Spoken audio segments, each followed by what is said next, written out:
Welcome back to Han Took Shots First. This week we're talking about The Mandalorian Chapter 9, The Marshal. Ooh. This is episode 1 of season 2. Yeah. Look at that concept art. I made sure to leave the guy's name in there. I want to give him credit. Absolutely. What we got down there? Alsman? Ailman, maybe? I can't read it. Ailman. But it's a cool picture. I think it's Ailman. And this one starts on some mysterious... Aren't you Derek and I'm Jack? Oh, yeah.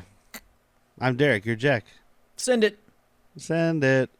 I also didn't talk about any of the other stuff. It aired October 30th, 2020, and is Jon Favreau's directorial debut on Mandalorian.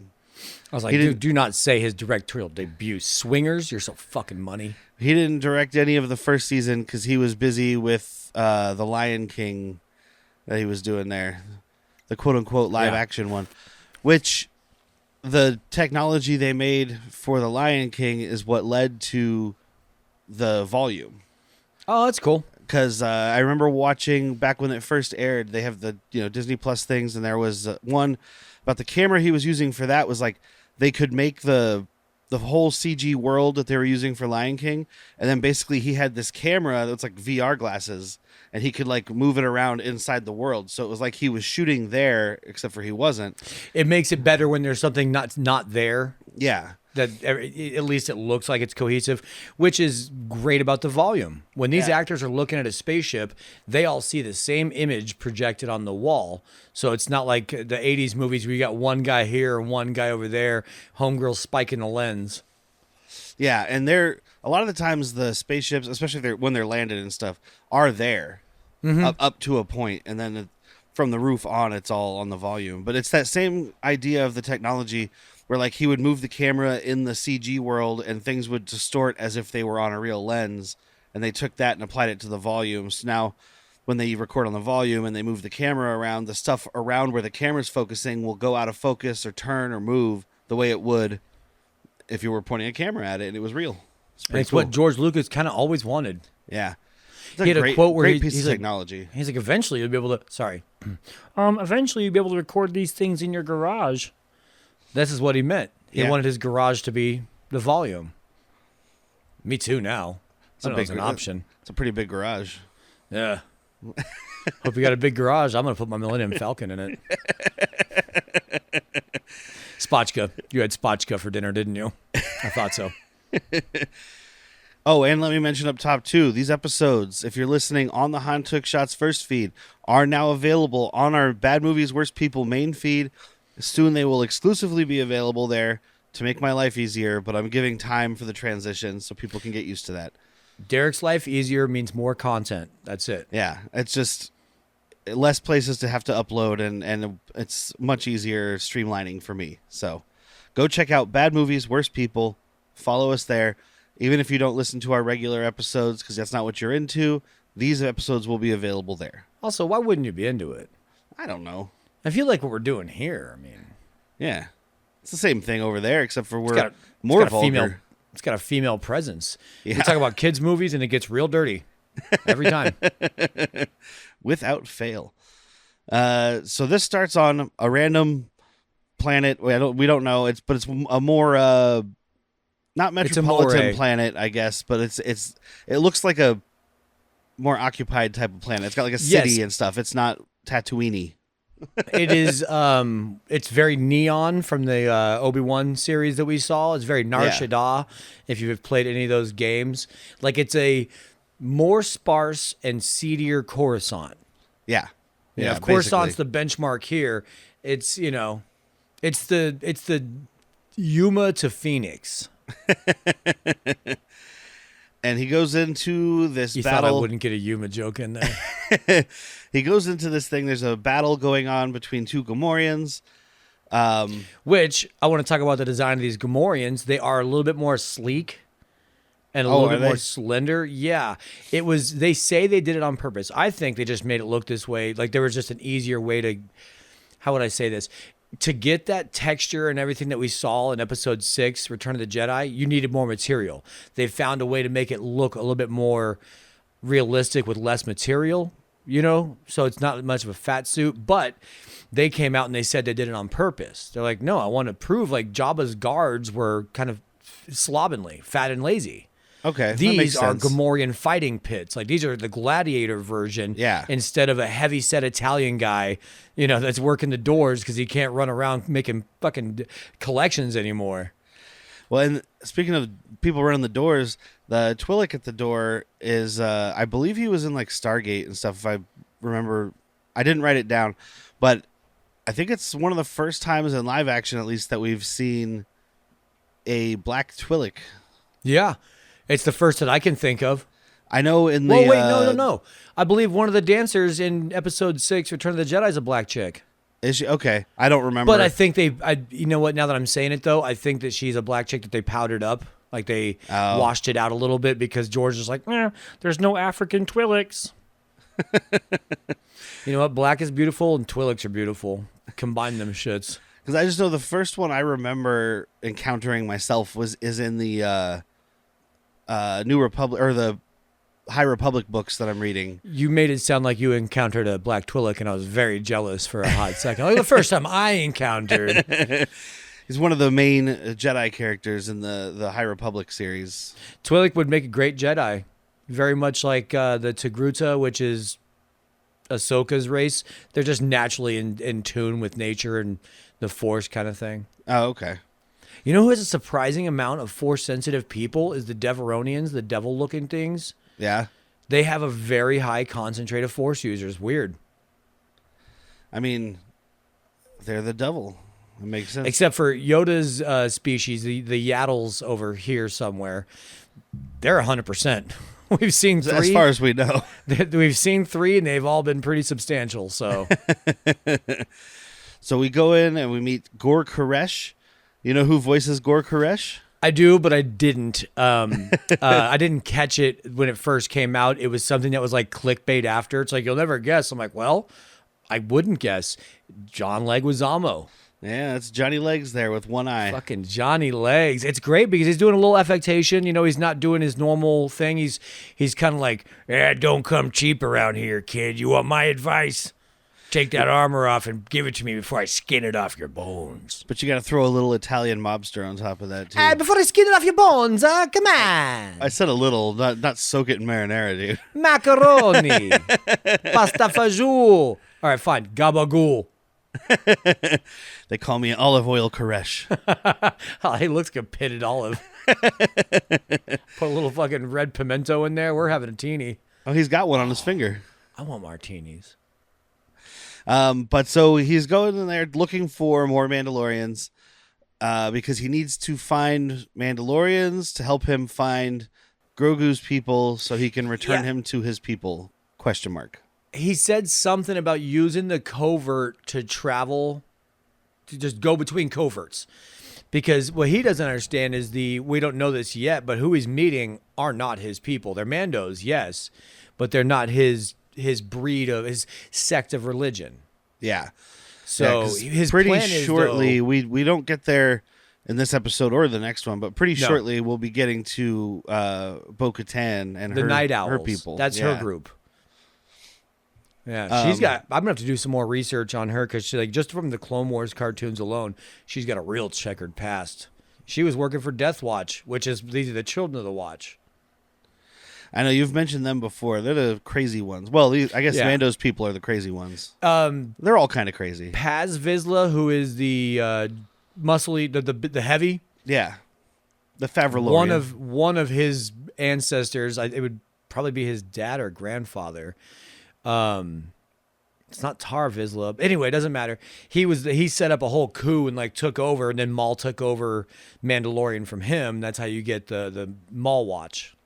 Oh, okay. Maldalorians. So they're gambling on these fights, and Gor Koresh is like, hey, you want to place a bet? I'll bet you the information you want for your shiny Beskar armor that this Gamorrean is going to be dead in less than a minute and a half. And he's like, I don't leave it up to chance. Yeah, neither do I. And he just fucking pulls out a gun and blasts this Gamorrean, and then all these guards or goons descend upon Mando, and it's a trap. He finds out that Gor Koresh has basically been hunting Mandalorians for their Beskar because the value keeps going up. Mm-hmm. He even says, like, if you give me that, I might let you live. Otherwise, I'll fucking peel it off your corpse, dude. Well, and when he says that, Mando's got a great response. He's like, when he says that, Mando's like, he says something about I'll kill you, and he's like, I thought you weren't a gambler, and he goes, I'm not, and then just fucking blasts all these dudes with these whistling birds. Good thing he stocked up on munitions. I love like when he pops up the whistling birds, and the baby sees it, and he's just like, whoop, and like closes the little cart. See, this is the thing. Grogu is a gimmick, but it works. It's a gimmick used really well, because I laughed. I wasn't like, ugh, this little fucking shit thing. Yeah, I was like, oh my God, that's funny. That baby went. Yeah, the kid's like, oh shit. Seen this before. I know what those things do. Whistling birds sound cute. Not cute. I also saw that time that he fired them and didn't hit anything, and I don't want to be one of those anythings he didn't. So collateral damage. He takes out all these dudes. Koresh flees. Where's and he Mando take chases him. Steak dinner. Ooh, not some macaroni grill. Good choice. Now, krayt steak dinner. Ooh, yeah, that sounds great. Dude, it looks so good at the end of this episode. Doesn't it? Like roasting on a fucking jet engine. Yeah. But Koresh flees. Mando chases him down.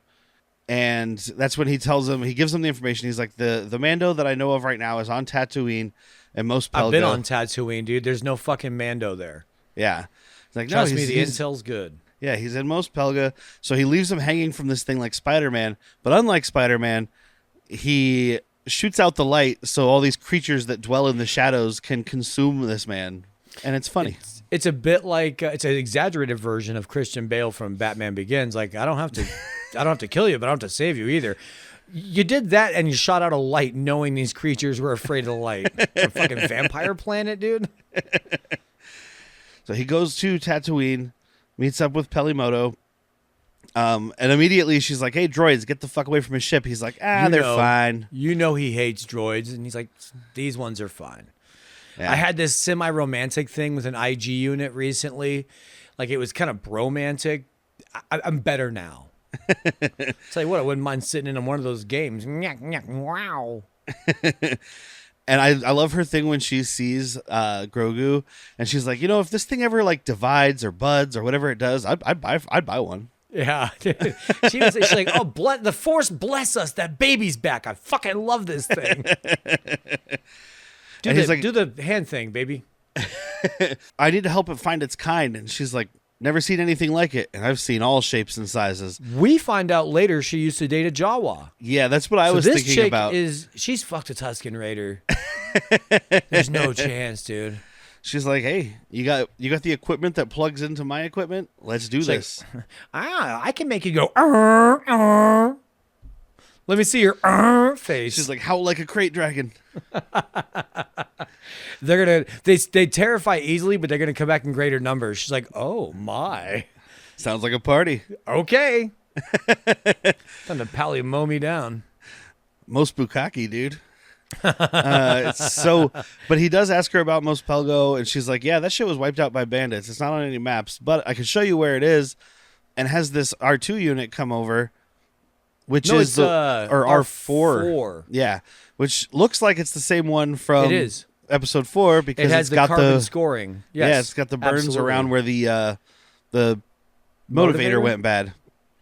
Oh, motivator went bad. Which I think we've talked about this. There's a book that's Legends now. That is a Force-sensitive droid that was on a mission that knew that it had to be a faulty thing to let R2 yada yada. Yeah, and that's what I was going to say. I was like, so that one's not coming back from Legends, that story. No. Because I don't remember the whole story. I've heard it. I've not read it. I heard it on another podcast, but he ends up dying, I think, at the end of his story. So right. And this wouldn't be him. We cannot introduce Force-sensitive robots into this fucking canon. I'm sorry. It was a cute little fun story, but I can't abide by that. Thank you, no. It's funny, though. It's funny, but it's not... Star Wars is not supposed to be funny, man. This is real shit, bro. Star Wars is life. Well, speaking of Star Wars not being funny, they jump on a speeder and head off to Mos Pelgo. Whee! Yeah, because he knows there's going to be some murder. He's pro-murder. Well, he's also, I just love, like, it's here and another, I think it's later in the episode, they're on the speeders, and he's just like, yeah! Like, it's like a dog sticking his head out the window. This little baby with the air blowing his ears back and this little hairs. Sentient, balding baby dog. It's got duck butt for a head. And he gets to Mos Pelgo and meets up with the bartender at the bar. And I didn't get the actor's name because I forgot to go back and check. Yeah, I will look it up now because I know the actor fairly well. And there's going to be a role of his that most people won't know him from. Well, I read that he was a bartender in Deadwood. Yes. And the guy we meet right here, Cobb Vanth, Timothy Oliphant, is the Marshal in Deadwood. So this town is just Deadwood. I have a couple things to kind of go off of real quick. One, W. Earl Brown is the actor's name. Okay. Do you know that he is in Something About Mary? Have you seen My Baseball? No, I don't remember that movie like at all. Talk about range. Because in Deadwood, he's a menacing fucking dude. And then all of a sudden, he's playing a mentally handicapped person and just range. So Cobb Vanth, if anybody listening is a fan of The Office, all I think of is Bob Vance, Vance Refrigeration, with a lisp. So it's Cobb Vanth, Vanth Refrigeration. It's all I can think about. And I love this character because he is from Legends. It's very similar to what they did here. He had the Boba Fett outfit, yada, yada. People thought it was maybe Boba Fett. I like, it's funny when Mando's like, hey, I'm looking for Mandalorians. And the bartender's like, I don't know what a Mandalorian is. He's like, people who look like me? And he goes, oh, you mean the Marshal? Like, what the fuck? You didn't know what... Later on, he's like, we've heard the stories about Mandalorians, but you never heard that they wear these helmets and the armor. No. But I love Cobb Vanth coming in. Sorry, but look at how sparse the information and confirmation on the Force is. Yeah, and that's a fair. big magical fucking religion. Yeah. This is like... I don't know, man. I guess especially at this point in time, the Mandalorians are so scattered, they aren't this big attacking force like it was before. Everybody would have heard of the Mandalorians. It's like, well, they're going to come get you. Yeah. Use them as the boogeymans. Dude, if you don't tuck in your fucking shirt, the Mandalorians are going to come get you. If you don't make your bed, Mandalorians will get you when you sleep. But I love Cobb Vanth coming in. He's wearing the Boba Fett armor, but he's not super intimidating because it's very disheveled looking. It doesn't fit quite right. His arms are too long. That sweater scarf combination is ridiculous. It's the least. I love it. Don't get me wrong. It's the least intimidating this little getup has ever been. Yeah, like with the loose belt around his hip, the gun belt. That I understand, though. I understand. I mean, it's part of his cowboy thing, but yeah. That combined with the Mandalorian armor is just such a silly looking combination. But hey, it's working for him. He's getting the job done. So I think it's because he's so thin that's why they gave him the scarf. They're like, you don't look big and intimidating. You're just a scrawny little scarecrow. It looks like somebody got some Boba Fett armor to scare some birds. You hired Timothy Oliphant because birds are scared of elephants. I don't know if that's true. I think they have a really good friendship, actually. They probably do. They're probably great together. I have seen Lion King, so I'm somewhat of a David Attenborough. But they have a little discussion about the armor, because like immediately Cobb Vanth takes off his helmet, and Mando's like, the fuck? Whoa. Again, not knowing that there are Mandalorians out there that don't wear their helmet all the time. Because, I mean, I don't know if you remember or if you had questions about this, but I had people all the time like, wait a minute. Like, Jango Fett always had his helmet off. The cartoons, people always had their helmets off. So it's something that was introduced for this show. Okay. I felt like I had heard it before, but it made perfect sense to me that there were... Off. So that maybe your brain just made that connection. Maybe. Because you're like, well, Boba Fett always had his fucking helmet on. Yeah. But like he grabs some spotchka and sits down to have a chat with him. Spotchka looks delicious, by the way. Yeah, but then again, it might just taste like fucking blueberry puckers. Yeah. My wife said it looks like Hypnotic.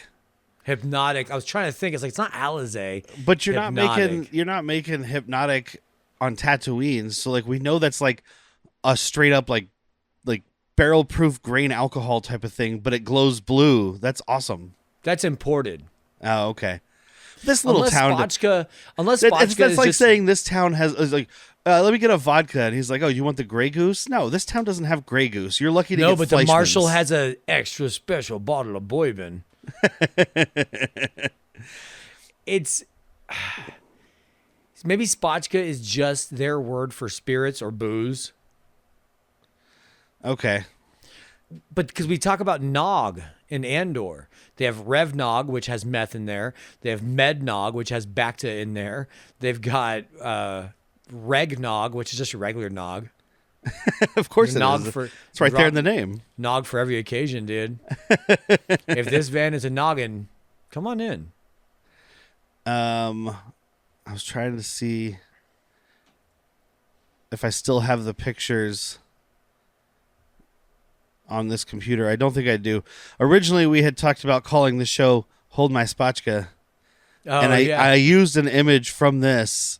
It was similar to the one we have here of Timothy Oliphant with the spotchka, but he was more relaxed. By the way, can we just talk about how handsome that man is? I mean, just the fucking silverest of foxes.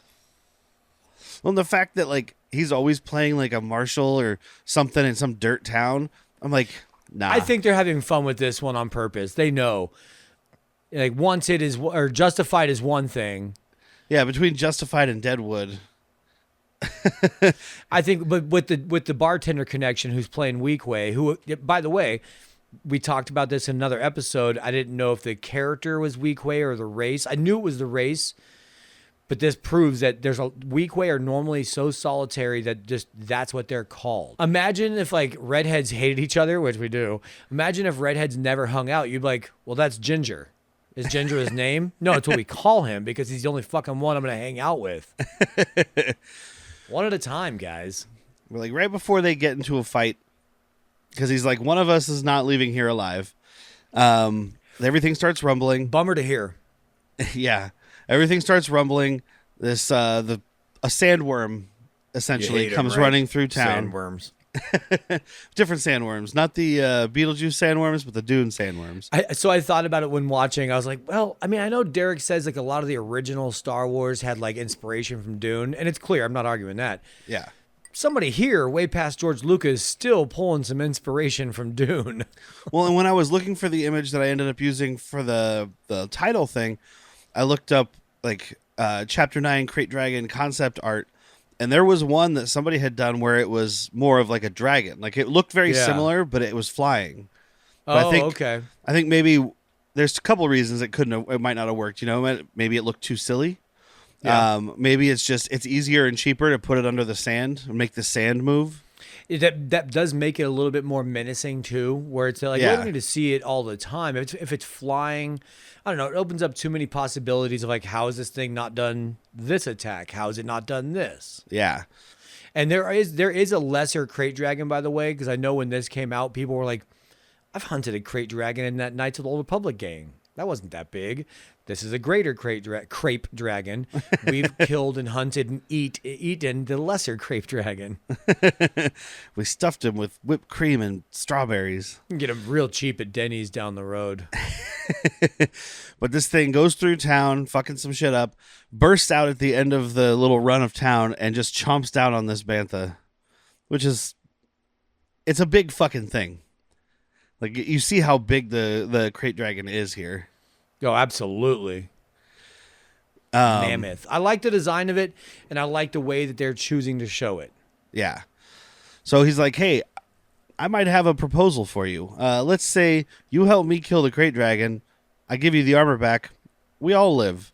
I'm like, well, I wouldn't assume you're all going to live. You and I will live. We're kind of plot points. The rest of these people are fodder. So they head off, and I like that Timothy Oliphant's speeder is basically it's the engine from Anakin's fucking pod racer. Yeah, it's a fucking pod racing engine with a Barca lounger strapped to the side. And I love it because Mando's is like this chintzy little like Palimoto got it like limping along kind of thing, and his is just like whoa, whoa, whoa, whoa, whoa, whoa, whoa, whoa, whoa, whoa. Dude, I'll see you like, there. That's some hot rod shit, right? Like I just took the engine and put a fucking chair on it. Called it a day. It's so fucking hot rod. Tatooine is wild, dude. It's like kids pod race. They're putting chairs on engines. We got kids riding around in scooter gangs. It's not funny. fucking traumatizing is what it is. That will be the longest episode of any of these because it's going to be 30 minutes of us arguing.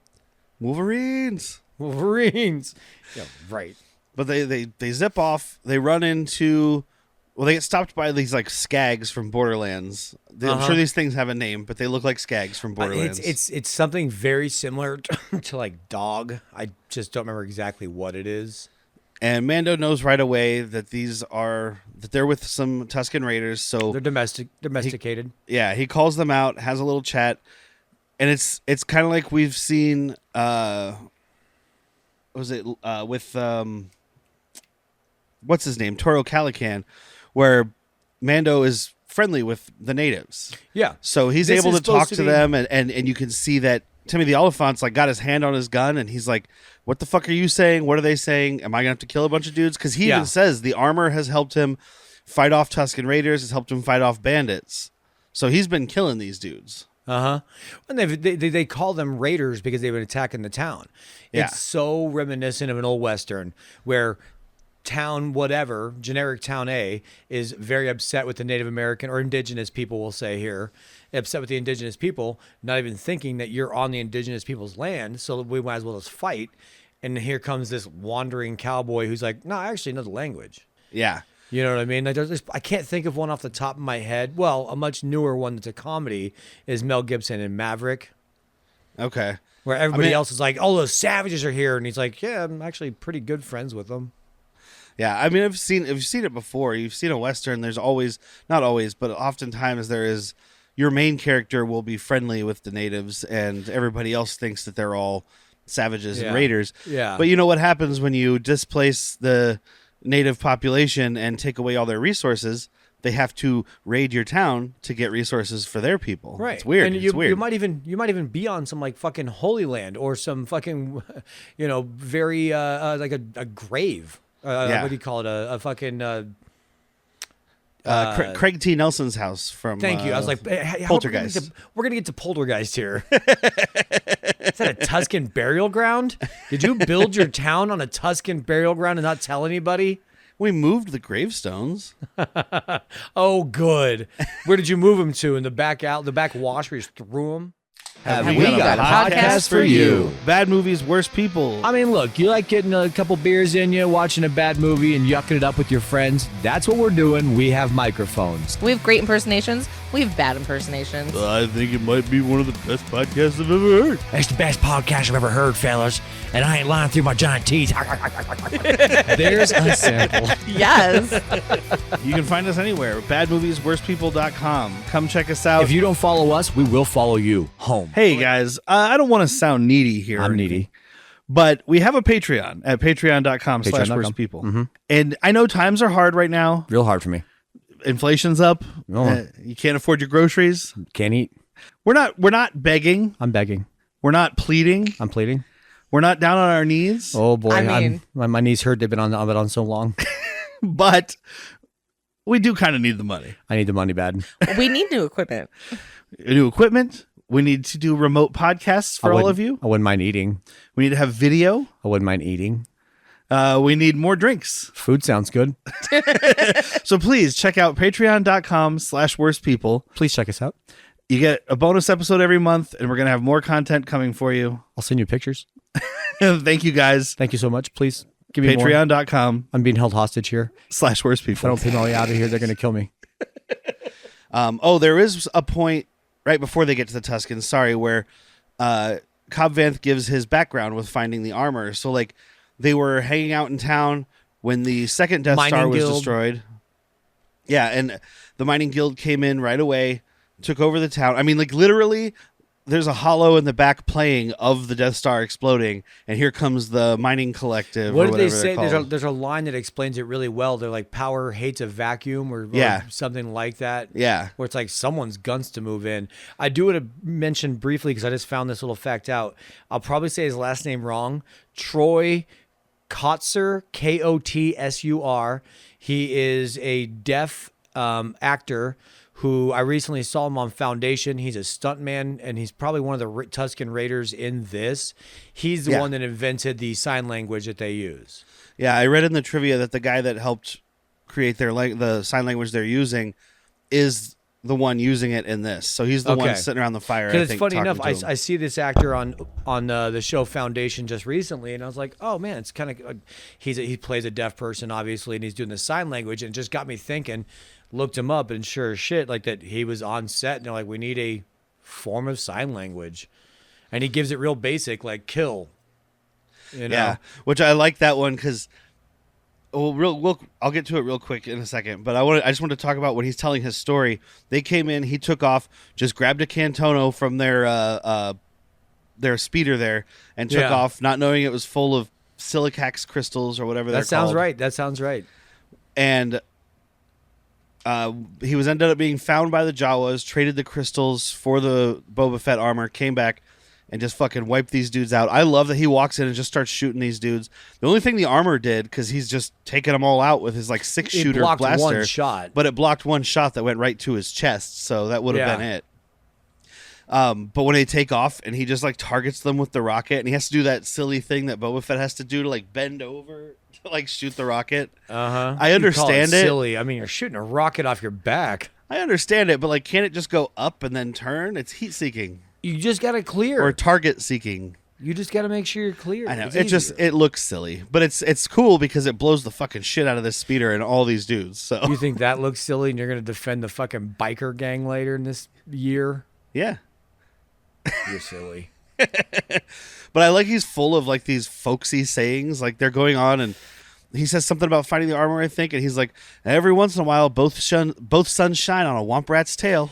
Dude, it's like the most Star Wars-y Star Wars. Like somebody got an encyclopedia and was like, all right, dude, here's what we're going to reference. Cantono of Cillian crystals, spice things, krayt dragon, mining guild, womp rat's ass, 2 sons of Tatooine, hip hop, who that bullish bullshit.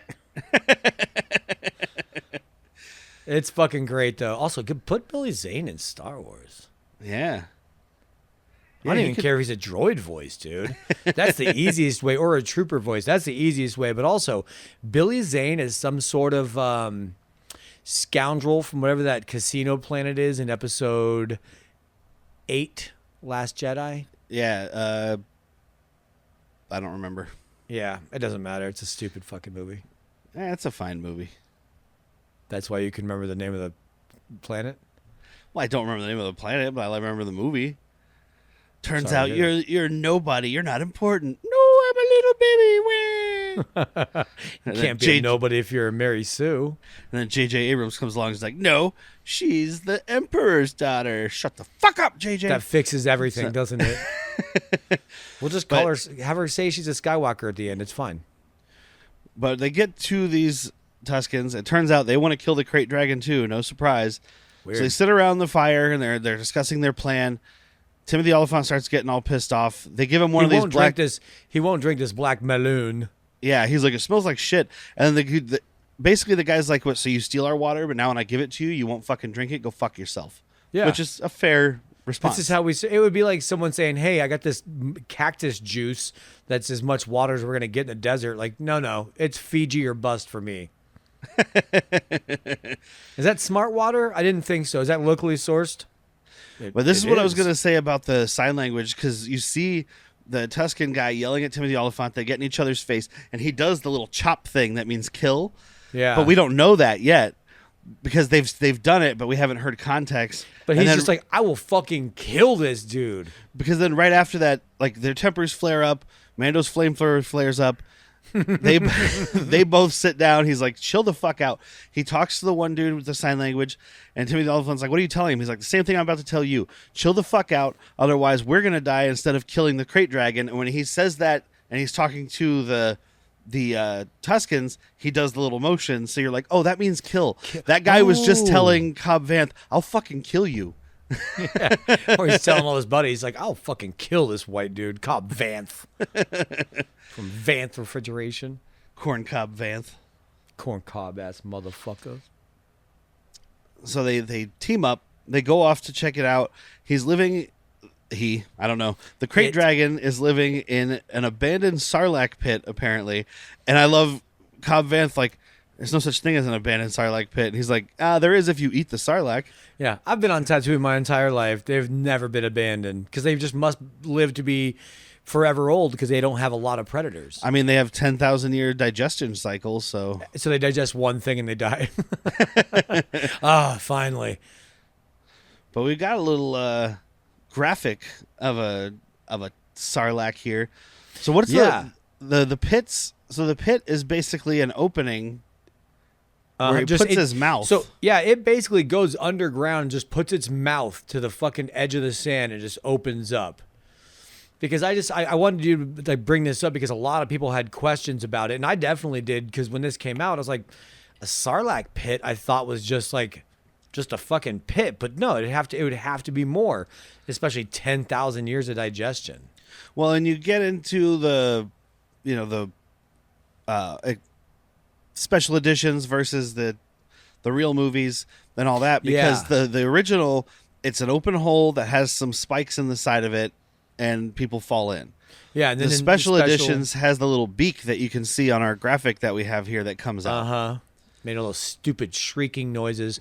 But besides this image and visual dictionaries, we've never seen a below the sands image of it. Yeah, which like you had mentioned it to me, and so I looked that up, and I was like, man, this thing is fucking gross looking. It's terrifying. It's more terrifying under the sand.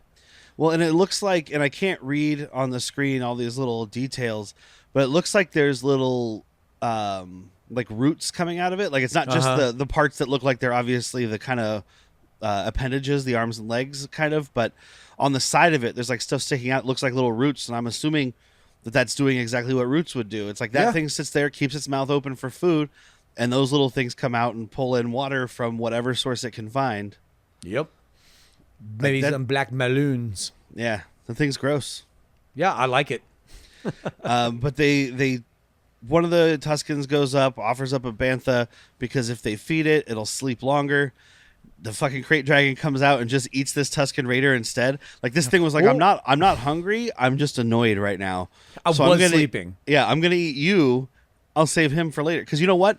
I don't need you to give him to me. I'll come to your camp and take him. It's like if your partner is like, you're taking a nice little nap and your partner's trying to be nice to offer you food. And you're like, you snap at him. You're like, I'm not fucking hungry right now. I was sleeping. But I love after the dude gets eaten and Mando's like, they might be open to fresh ideas. Yeah. What they're doing is not working. They come up with this plan, and I love the Tuskens having this little model.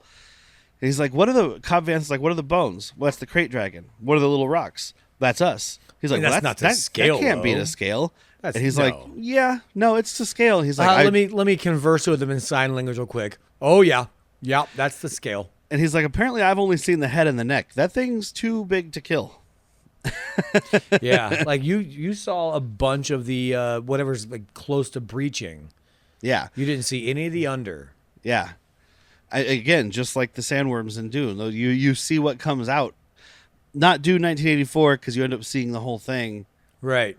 And they're big, but again, in Denis Villeneuve's Dune, like the big one, you don't ever see the whole thing. It comes out and it's got that shot where it's like, I mean, it's massive, and the Timothy Oliphant's like, the size of a little Chalamet. Lego. Timothy Chalamet, yeah. Different Timothy.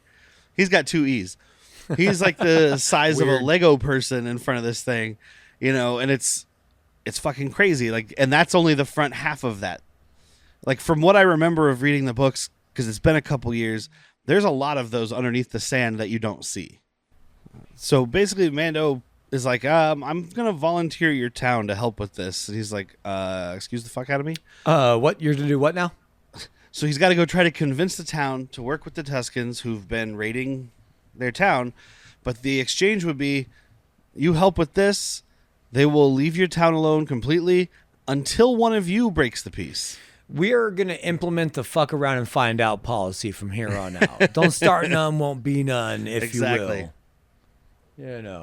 Yeah, I do like that, though. It's like, they will keep the peace unless you start something. They'll finish it. And the Tuskens come in. They're loading up these banthas with explosives to take out their... Like a bantha. And the thing is, I understand their plan, But like the way this ends up, I'm like, you could have skipped a whole lot of steps. Because Yeah, their plan is to bury these explosives. Because they know that the only soft part is the underbelly. Yeah. So they're going to bury all these explosives, these mining explosives, lure the krayt dragon out, easy peasy, blow up the stomach, all said and done. Yeah. And like, we'll talk about what happens, but basically in the end, Mando has to end up going inside of it and leaving the explosives in there. Why didn't you just leave the explosives on the banthas, put them out there, swallows them, push the button, end of game? No one thought of that plan. That's why. No one thought of that plan. And then in the moment, Mando's like, I'm an idiot. God damn it. I'm sorry, dude. I wasted a lot of your time and mine. I should have gotten some of these explosives swallowed. And I do want to mention real quick, because this segment here, basically from... I think when they're writing the speeders out to when they're setting up the bombs and stuff, they changed the aspect ratio. I don't know if you noticed watching. So normally the show is in like the 239 to 1, which is why we get like these pictures. I always have to crop them down to make them fit. But the way it is on our screen now, how it's small, because it's a really wide screen, which is great for these like vistas and stuff. Sure. But when they switch, it's like the IMAX ratio, which is 1.78 to 1. So you end up getting full screen. So like it goes from, if you're watching on video, you can see. If not, I apologize.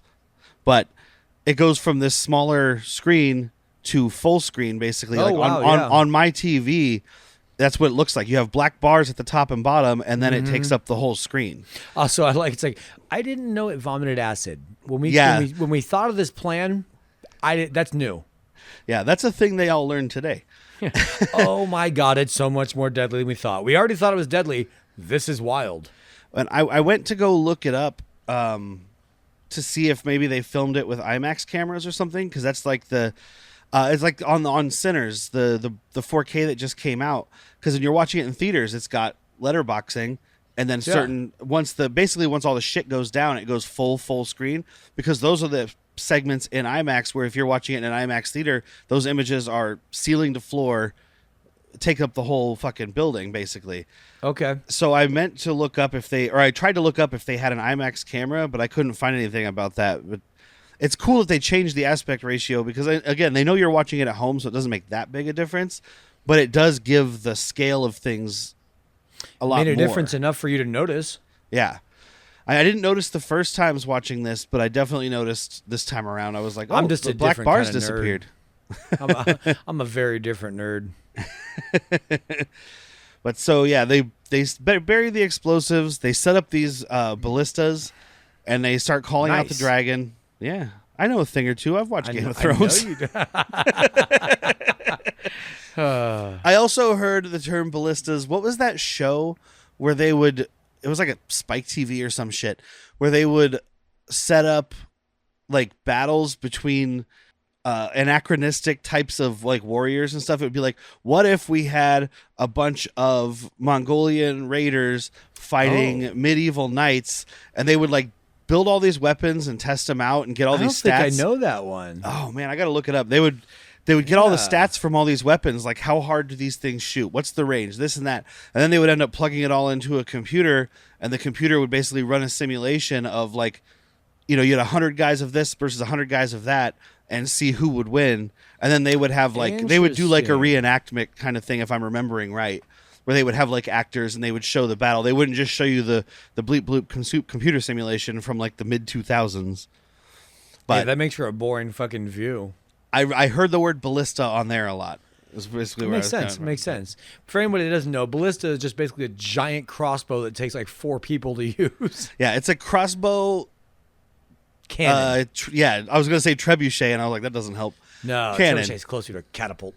Well, yeah, but it's that size. I mean, it's like it's on big wheels, and it's a crossbow that a giant could use as a regular crossbow. Imagine Paul Bunyan dropped his crossbow, and 4 Englishmen thought, we can use that. Bully! Why are the Englishmen and Paul Bunyan together? They're from different times and countries. Because it's that show I was talking about. Who would win? 4 Englishmen with a ballista or Paul Bunyan? And he's 17 beers deep. But like the krayt dragon retreats back into the cave. They're trying to pull it, but obviously that's not going to happen. For naught. And they know like we got one chance, man. If it goes back in there, we're kind of fucked. We've got to piss it off. I love Mando and Cobb Vanth. It's the first time probably ever, as far as I know, outside of cartoons, that we've seen two, well, at least people in Mandalorian armor, not Mandalorians, outside of cartoons, fighting at the same time. Yes. So it's a pretty cool thing to see. I mean, in a couple episodes, we're about to see a whole fucking lot of it. And it's just all clone troopers, dude. Yeah. These guys aren't, though. Clone troopers aren't real people. They have like a fucking 5-year lifespan or some shit. No, it's more than that. Not by a lot. But they have to draw it back out. Fucking Rex made it. Captain Rex made it to the end. He was there in the Battle of Endor, man. I was there, man. I was there, man. So Cobb Vanth is like, Mando's like, you got to draw this thing out. You got to keep it out here. I have an idea. And we didn't mention, again, I did show the picture, but it's vomiting acid now. It's gotten much worse really quickly. You really have to stay at a distance. So his plan is to I wanted to bring up, we've seen Mando's rifle do some actual destruction to people and just atomize them. This isn't phasing this goddamn thing. He's doing the one cartridge, one trigger pull thing, which is like highest this can go. Nothing. It's doing nothing. There is some more stuff right before we get to the distraction, though, because there's they draw it out and they set off the bombs, and there's a big explosion and there's all this dust everywhere and you can't see it. And it's the classic like big boom, beat. I think we got it. Beat. And then just this thing bursts out of the fucking mountaintop, and you see like much more of it than you see when it's in the ground. It bursts out like almost probably a mountain. Yeah, it's for one, yes, it's coming out of a mountain, which is very high, but for two, even the amount of it that comes out is way more than has ever come out of the ground in what we've seen so far. He's like, get its attention, man, get it upset, and fucking he does the little rocket thing, and it just like looks like, how dare you? The fuck you think this is? I say what you will about the greater krayt dragon. This thing has the patience of a saint. Because if I was in the kitchen yesterday trying to heat up some pizza, and this like gnat kept flying around, and I was furious. It was one gnat. Let me guess. The pizza didn't get made. You scorched the earth with a hairspray bottle and a lighter. No, I don't want to. I'm not trying to burn my house down. But like the pizza was in the toaster oven getting heated up, and I'm chasing this gnat around the kitchen like, go fuck yourself, you little bastard. Also getting heated up, it sounds like. I was heating up as quick as my fucking Tostinos. And this guy, I was leftover pizza from NYPD, please. Oh, okay. That is really good. This guy's getting bombarded by an army of gnats, and he's just kind of like, this is mildly irritating. We're ants to this thing, and if a bunch of ants were on your foot, you would do something about it. This guy's just like, I just want to fucking sleep, dude. I just want to come out here, have a couple of banthas, go back to bed, maybe some fermented Tusken Raiders. I don't know. Maybe if I eat a few of these ants, they'll go away. What if I burp really loud and disgusting and it burns them, maybe they'll leave. Nope, they're trying harder to kill me. Well, and speaking of Mando's disintegrator rifle, when it comes out of the mountaintop, Mando and Cobb Vanth either go up there or already up there, and Mando shoots it with that disintegrator rifle like point blank. Yeah. And it literally just turns its eye and looks at him like, bruh. Do you know who I am? Do you know who my dad is? I got to tell you, I love the fact that Cobb Vanth is like, no, I'm going to stay with you. And fucking Mando very much Han Solo's him. Boba Fett's armor. Like, he hits the back of his jetpack and he's all, yeah. Like, I've it's seen funny, it's this. the second time that's happened to him. He needs a new jetpack. Well, okay, if this is his dad's armor, then this jetpack was also the reason that Jango Fett died. When Samuel Jackson was charging him with the lightsaber, you see his jetpack malfunctioning because he was hit by the reek. So it's like, we call this the faulty phoenix, not the rising phoenix. It's the falling faulty phoenix. So it's got this inherent flaw apparently, and Mando's just like, you think you're gonna stay with me? Watch this. Thump. He gone. Yeah. But so Mando does end up going back. He gets to Cobb Vanth again. He's like, hey, take care of the kid. Wish me luck. That's when he hits his jetpack, sends him off. And then he just flies into the krayt dragon's mouth. And, of course, he takes a bantha with him. Yeah, he takes one of the banthas covered in bombs. And then it's the same thing from earlier. It's that beat, beat, beat. And then all of a sudden the thing starts roaring. And we got Mando come flying out. I couldn't get the best screenshot of this. But he's doing his little flying shock. out with his shock thing. And it's because, like, indigestion. The thing's like, I don't want this anymore. Yeah. I sometimes get indigestion from a tomato and they don't have a fucking electro stick.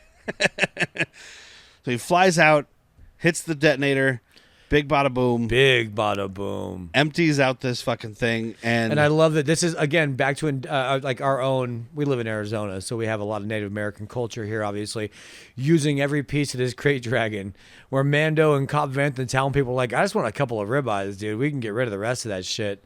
These Tusken Raiders are going through like, no. We're going to cleave those ribs.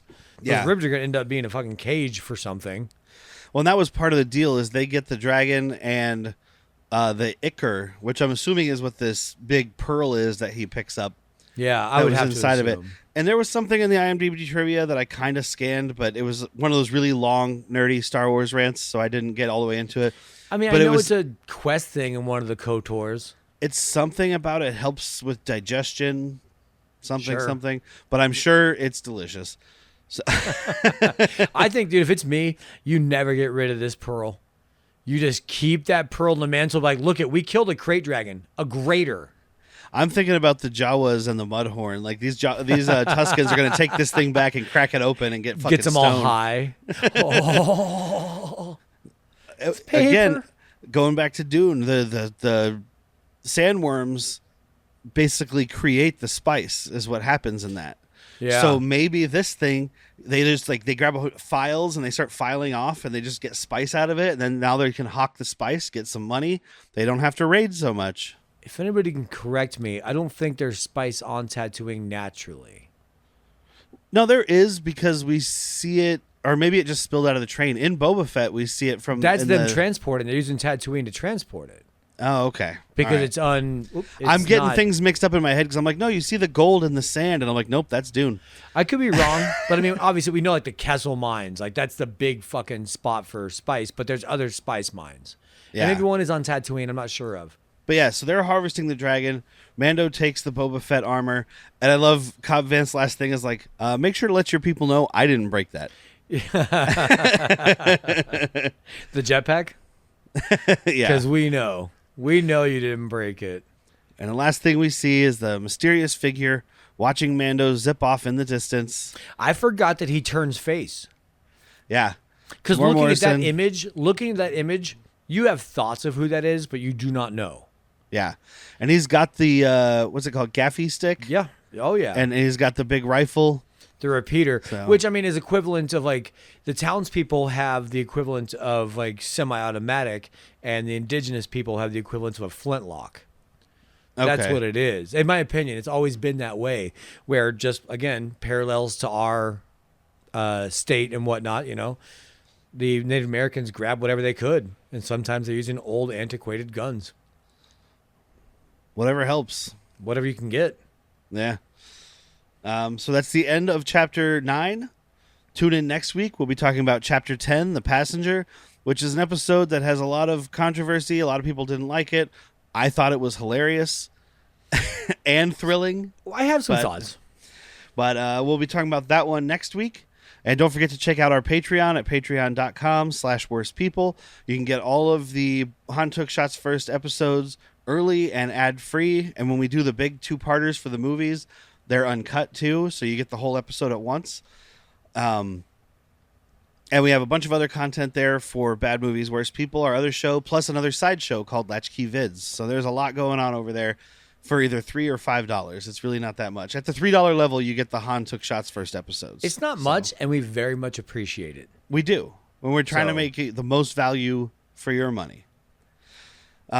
Again, remember, this is now on the Bad Movies Worst People main feed, so go subscribe to Bad Movies Worst People wherever you're listening to this right now. It'll be on the same app whether it's YouTube, Spotify, Apple Podcasts, whatever, because eventually these episodes will only be on there. I'll probably switch over, but maybe when we finish up season 2, when we get to Boba Fett. That way everybody has some time. So that's it for this week. We'll see you guys next week. I've been Derek. I'm Jack. And I guess every once in a while, both suns shine on a womp rat's tail.